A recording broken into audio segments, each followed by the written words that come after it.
بسم الله الرحمن الرحيم. بسم الله كلمة المعتصمين ومقالة المتحرزين،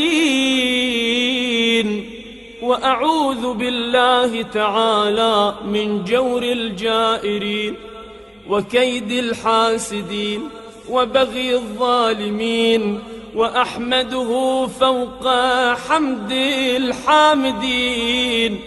اللهم أنت الواحد بلا شريك والملك بلا تمليك، لا تضاد في حكمك ولا تنازع في ملكك.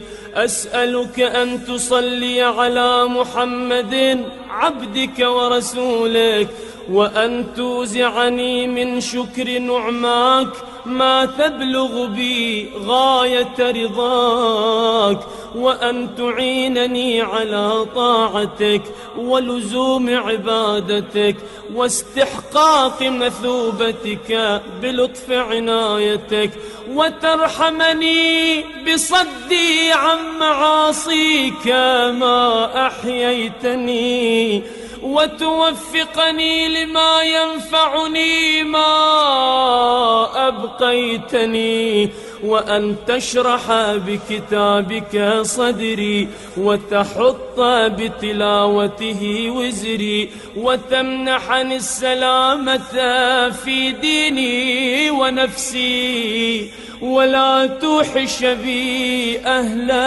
أنسي، وتتم إحسانك فيما بقي من عمري كما أحسنت فيما مضى منه يا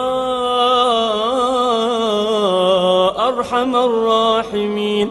وصل يا رب على خيرتك من خلقك محمد وآل بيته الطيبين الطاهرين.